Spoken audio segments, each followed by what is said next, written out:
MBTI 인기는 식을 줄을 모르더니 이제 나의 우리 삶에 깊게 뿌리 내렸습니다.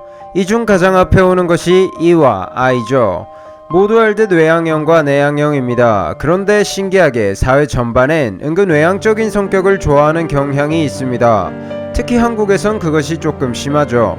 내향적인 사람들에게 외향적이길 권유하기도 하고, 심지어 부모님들이 강제로 자녀를 아이들이 많은 집단에 끼워 넣기도 합니다. 왜 이렇게 사람들은 내향적인 성격을 싫어하게 된 것일까요? 진짜 성격에 우열이라도 존재하는 것처럼 말이죠. 오늘의 심리학은 내향적인 사람들과 사회 불안장애를 다뤄볼 것인데요. 평소 내가 너무 내향적이었거나 남들 시선을 지나치게 의식하여 두려움을 느낀다면 오늘 영상을 주의 깊게 봐주세요. 오늘의 심리학, 내향형과 사회 불안장애 편 시작합니다.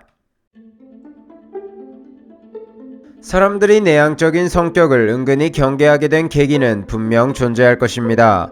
제 생각엔 그것이 사회 불안장애가 보여준 나쁜 모습들이 내향적인 사람들에게서 투영되어 보였기 때문이라고 생각합니다. 쉽게 말해 헷갈린 것이죠. 하지만 그 둘은 분명히 다릅니다. 자, 그럼 이해를 돕기 위해 우선 사회 불안장애를 앓고 있는 A씨의 사례를 보도록 하죠. A씨는 근 20년 동안 보지 않은 동창들을 볼 수 있는 기회가 생겨버렸습니다.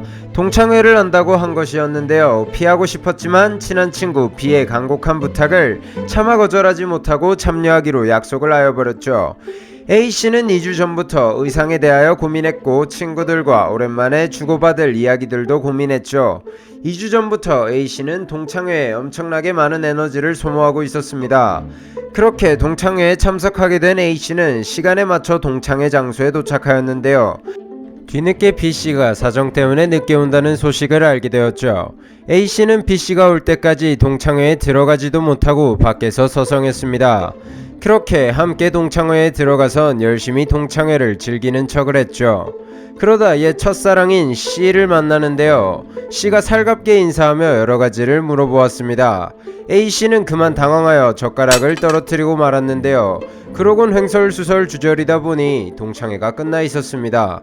집에 온 A씨는 도대체 자신이 왜 그랬는지 계속해서 곱씹으며 또다시 2주간 동창회의 기억에 고통을 받았죠. 이것이 사회불안 장애입니다. 내향적인 사람과 어떤 점이 다르다고 할 수 있을까요? 우선 사회불안 장애와 내향적인 사람은 사람이 많은 장소를 싫어한다는 공통적인 특성이 있습니다. 하지만 내향적인 사람은 사람이 많은 장소를 두려워서 싫어하는 것이 아니라 그저 원하지 않을 뿐이죠.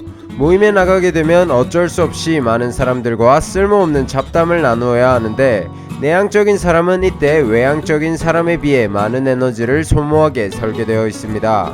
그에 반해 집에서 혼자 있을 때는 힐링도 되고 에너지도 충전되기 때문에 그냥 집에 있고 싶어 하는 것이죠.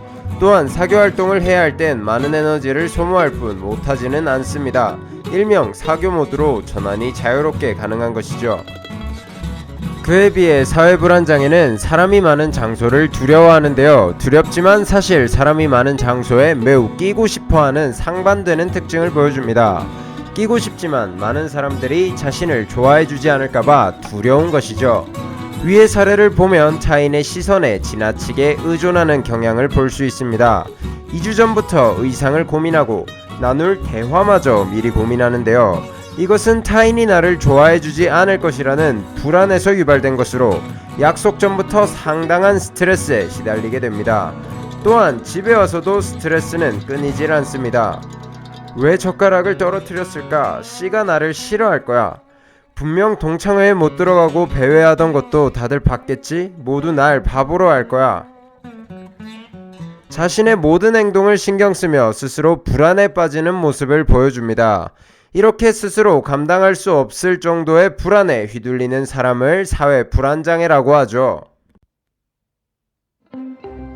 이러한 사회 불안장애는 전체 인구의 5%를 차지한다고 합니다. 20명 중 1명꼴로 발현한다는 것이죠. 왜 이렇게 많은 수가 사회 불안장애를 앓는 것일까요? 사회 불안장애는 유전과 환경에 모두 영향을 받는다고 하는데요. 만약 친가족 중 사회 불안장애의 DNA를 가진 사람이 있다면 발현 확률이 2배에서 3배까지 올라간다고 합니다. 또한 학창시절에 괴롭힘을 당한다든지 놀림이나 조롱에 시달릴 경우 발병률이 증가한다고 하죠. 심지어는 사람이 많은 장소에서 웃음거리가 된 경험이 기억에 남아서 발현될 수도 있고, 사람이 많은 곳에서 웃음거리가 된 사람을 보기만 해도 발현할 수도 있다고 합니다. 괜히 5%나 걸리는 게 아니겠죠. 자, 그렇다면 우리가 이 5% 안에 들어가는지 확인해 봅시다. 사회불안장애의 큰 특징을 4가지로 나눌 수 있는데요. 해당 사항이 있는지 확인해 보시길 바라겠습니다. 첫째, 아까 언급한 사람이 많은 장소에서 불안과 두려움을 느낀다는 것입니다. 자신이 느끼는 감정을 잘 돌아보세요. 그것이 두려움이나 불안이라면 내향적인 성향 탓이 아닐 수도 있는 것이죠. 둘째, 대인관계 인식의 왜곡이 심합니다. 대인관계를 할 때 지나치게 자신에게 주목하여 자신의 말이나 행동 하나하나에 너무 큰 신경을 쓰는 것이죠. 그리고 그것이 적합하지 않을 것을 걱정하며 자신의 기준에 미치지 못하면 남들에게 미움을 살 것이라 생각합니다. 셋째, 두려움이 너무 커 사람이 많은 장소를 피하려 합니다. 만약 피하지 못할 경우 엄청난 불안을 느끼게 되죠. 넷째, 실제의 불안에 비해 너무 큰 불안을 느낍니다.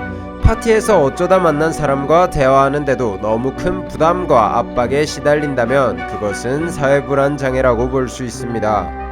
만약 테러리스트에게 끌려가 말 한마디를 잘못하면 죽을 수도 있는 상황에서 손에 땀이 나고 큰 불안을 느끼는 것이라면 당연한 불안이겠지만, 그저 모르는 사람과의 대화에서 손에 땀이 나고 불안한 감정을 느낀다면 실제 일어날 일에 비해 너무 큰 불안을 느끼는 것이죠. 어떠신가요? 저 특징들에 해당하는 사항들이 있나요? 아니면 그저 내향적인 사람이신가요? 사실 저도 심하진 않지만 사회불안장애를 앓고 있습니다. 새로운 공간, 많은 사람들이 있는 공간에 가면 시선을 지나치게 신경쓰고 사랑받지 못할까봐 불안해하죠. 하지만 이에 관한 정보들을 접하곤 제 생각이 지나쳤다는 사실을 인지하였습니다. 그 후로 많은 변화가 생겼죠. 물론 아직도 계속해서 불안은 찾아옵니다. 하지만 생각이 지나치다는 것을 인지하고 신경 쓰지 않으려 끊임없이 노력하죠. 제일 효과가 좋았던 기술은 최악을 상상하기였습니다. 사실 대인관계에서 우리가 잃을 수 있는 것은 그렇게 많지 않습니다. 우리가 이 관계를 잃었을 때 어디까지 나빠지는지 진짜 최악을 상상해보는 거죠. 만약 직장에 있는 송년회에 가서 상사와 대화 중 실수를 해버렸다고 상상해봅시다. 어떤 최악의 결과가 기다릴까요? 주위의 사람들이 모두 몰려와 단체로 돌팔매질을 한다거나, 대기하고 있던 상사의 저격수가 내 머리통을 관통하는 정도의 일은 일어나지 않겠죠.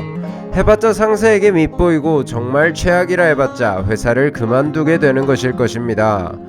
사실 그럴 확률도 딱히 크지 않죠. 불안이 찾아올 때 이렇게 미리 일어날 나쁜 일들을 상상해보는 것만으로도 불안 퇴치에 큰 힘이 됩니다. 그리고 저만의 꿀팁이 있는데요. 제가 이런 불안에 시달릴 때 힘을 주는 노래 가사 한 줄이 있었습니다. 놀리는 게 아니고 이제부터라도 너의 영혼을 따라봐. 순서 헷갈리지 마. 일단 원한다면 선택. 예를 들어 저 여자가 건배 안 해줄 걸 너 왜 겁내. 너랑 쟤는 원래 남이야. 이만 미쳐도 본전. 난 내가 길 간다 하지만 본보기로.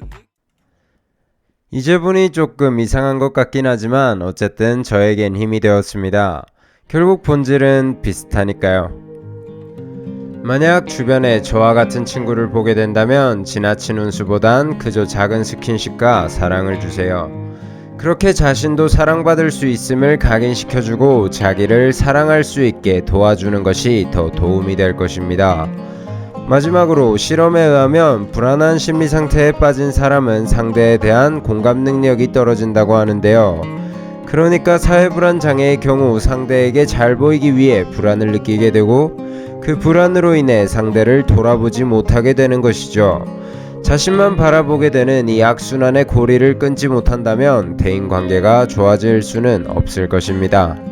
타인과 대화할 땐 타인을 바라봐 주세요.